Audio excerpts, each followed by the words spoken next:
As Ken said, my name is Blake Miller, Senior Director of Product Marketing for Salesforce Marketing Cloud. And we do a lot to work and connect to brands, activate data, and provide analytics to understand all of the different parts of the marketing funnel, as well as executing campaigns on all the kind of different channels that you may deliver content on. And we partner with a lot of it and leverage a lot of the people in this room. But today we're going to walk through some research and really have some great data to back up a lot of the conversations that we're having in this room.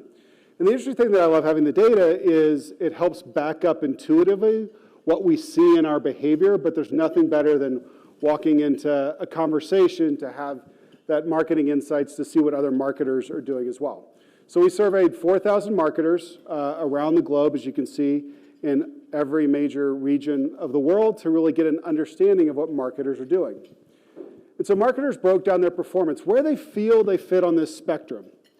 And, you know, as most marketers, they feel they're kind of in the middle. They're doing some things well. They realize that there's a gap for some other things they need to do. 16% think that they are leading the way and are high-performing marketers and have a lot of great things that we can learn from those performances. And then 15% are really struggling. So we'll take a look at what they're doing well and how all of this really comes together. And this is something as consumers we expect this. 80% of consumers in our State of the Connected Customer research said that the service is just as important as the product. The customer experience is just as important as the product or service. And that's really important, and we all as consumers expect this and know this. But to have the data and realize how important it is in the efforts that we're thinking about that entire customer journey, all of those interactions that we have. And 54% of marketing teams are beginning to build their initiatives around those experiences to connect those dots, so to speak. I think the most interesting thing that also came out in this survey is we're now competing against everybody. Right? Traditionally, we thought that it was Pepsi against Coke, or it was in channels that we were competing against. But now you're competing against that last great experience. That last great experience I had as an individual, I'm like, well, why can't everybody do that? Everybody's got the access to data, right? Why can't they do that? So as brands, we have to think about that we're not only competing against who we would think is our category competitor, but we're thinking against those great brand experiences that customers have. And it's really interesting that the number one priority for marketers is to engage with customers in real time. It's also the number one challenge. So we understand that we've got a lot of systems that integrate, and we need, as marketers, we need to connect all those dots. We need to connect that in real time because as consumers, over half the consumers expect that experience to change based on the interactions that I've had with that brand.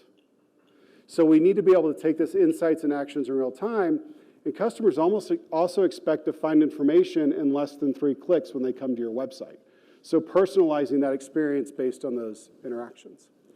So those are kind of the highlights. We're going to jump into 4 key areas, and then we're also going to cover some great research that we just released around consumer products and their engagement and the challenge that they're facing. So really kind of starting to operate as a united front. 62% of tech say that their teams are more aligned than ever before. So we're moving in the right direction as organizations, but sharing common goals and interests is really just that first step that we need to take. Then you look at the experience across initiatives. So it's better than it's ever been, but it's only half of where it needs to be. So this is the challenge. We're moving in the right direction, but we still have, as marketers and brands, a long way to go to connect those experiences. So really understanding that if you're ahead of the game and you've got that cohesive customer experience, you can say that you're setting those trends. If you're behind, you need to start thinking about those customer journeys and how we can catch up and connect those experiences. So it's really started with the integrations of technology stacks, so people are no longer working in silos. High-performing marketers have integrated those stacks, sharing those common goals and metrics. So who kind of sits down with their teams, their broader teams, and kind of agrees what are we driving towards more than just dollars, and how we're going to achieve that, and looking at that. That's really important because our goals are dependency. We need to get out of our silos and think about how our email marketing program affects our advertising program and how all of that can be leveraged together. And then looking across departments. The interesting thing about this is everybody's about 50%. So 50% of marketing and commerce are wearing or have those same goals and metrics. Personally, I would have thought that one was a little bit higher since they tend to be a little bit more related. But the interesting thing is social marketing and customer service. And this really makes a lot of sense when you think about, as customers, we have the most data on our customers. So it allows us to provide a better service and a better experience by connecting those two together. When we think about our direct customers, we have that relationship with. And so sharing those common goals and those metrics, and you see that on the higher end, the high performers are doing that together. The interesting thing is really starting to think about how we advertise and market to customers who have an open case or open issues. So as we think about someone who didn't get their shipment, as we think about someone who is waiting on their product or maybe has a complaint going, to try to suppress or remove them from advertising campaigns. Or target them with advertising specific to their open issue or how to make that impression, that experience better. So connecting that together to say, hey, if somebody's not experienced, if they can't find their box, if they can't find their product, giving them 15% off or free shipping when something's lost, probably not the best interaction that we want to have. So thinking about that experience and how we can connect those relationships. Leveraging all of the new data stacks. So 47% of marketers have a view of where all their data is. But as you can see, the number of data sources continues to increase. So we're up to 15. Who has more than 15? Anybody admit to it? So we're looking at the data sources continue to swell, but understanding where all of that data is and where that data is can be connected. What data are customer or marketers using for their database, marketing database, CRM systems, email service providers, DMPs. So really a lot of different solutions.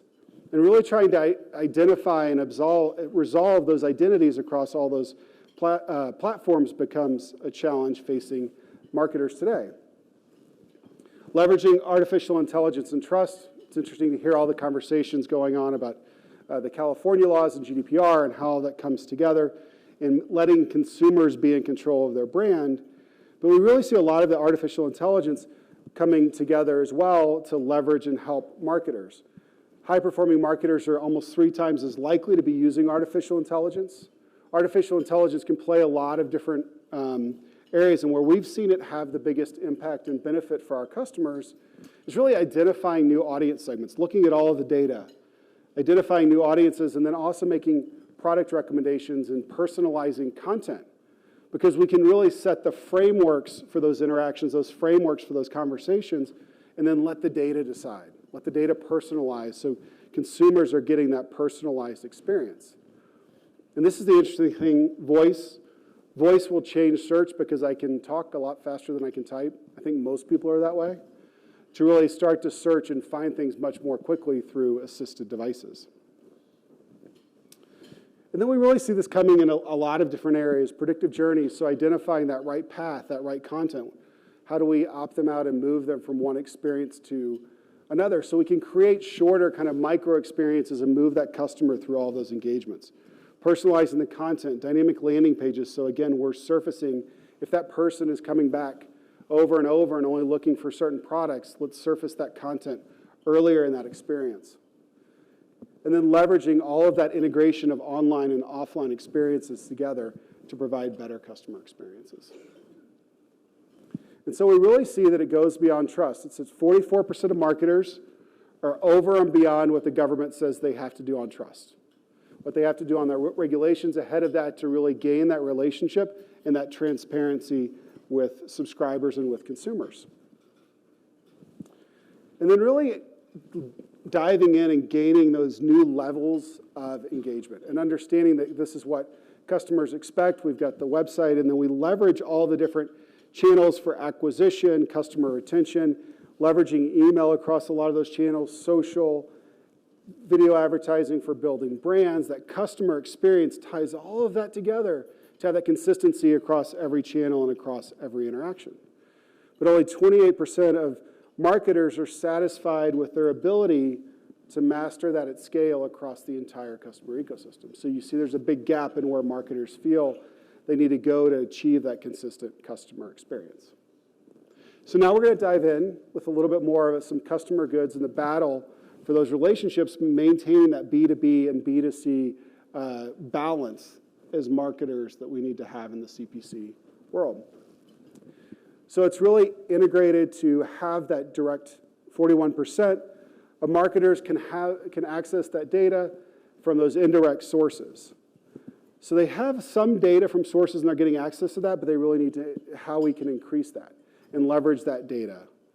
And then taking that data, because that's key to the artificial intelligence, the AI revolution, because the more data we have, the better our models are going to be, the better we're going to be able to predict, and the better we're going to be able to connect with our customers. And they also are starting to plan to use, in the CPG world, it's planning to use the voice assistant as well, similar to what we saw in the overall marketing trends. And again, personalization is at the heart of that experience.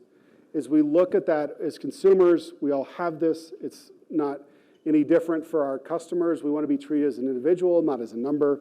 Bringing all of that together and really seeing that consistency across, kind of understand how they use a product or service. They want these experiences to be really engaged with millennials and Gen Zers, that instant on-demand engagement. 75% of those consumers want everything instantly. They want it on demand. They want you as the brand, to understand how they're using your product and service. So it really is that complete connected experience across all those different channels is really the future of how we need to talk to millennials and Gen Z. And then really, as you all know in this room, that's that balance between that B2B and that B2C relationship. So is working through channel partners. You want to ensure that product availability, capture new data, maintain that in-store presence. But then in that direct relationship, we want to learn how to obviously grow revenue, gain insights, leverage that first-party data, have that relationship because that's where we're going to get additional data that's owned by our business, and then deepen those relationships with those consumers to develop that brand loyalty as well. And really interesting, kind of the two biggest areas where we have seen the growth based on researching and talking to all of the different consumer brands.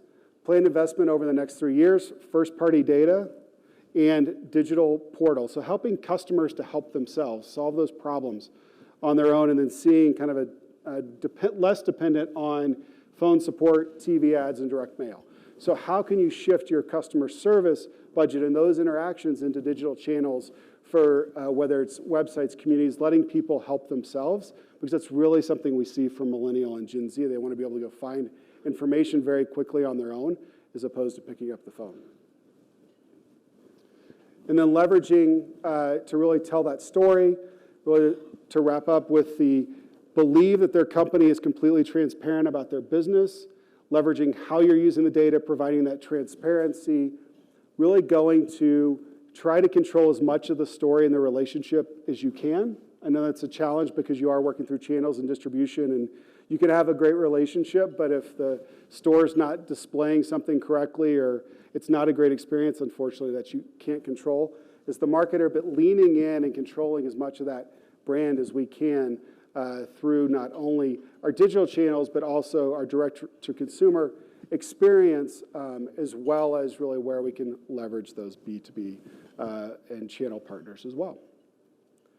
So with that, I just touched on a few highlights of research. Our Salesforce research team does a lot of great research, consumer trust report, all these different data. If you actually go to Salesforce /research, there's a ton of great insight in there, and you can download these extensive reports on all of the data that we showed here, as well as the consumer goods report as well.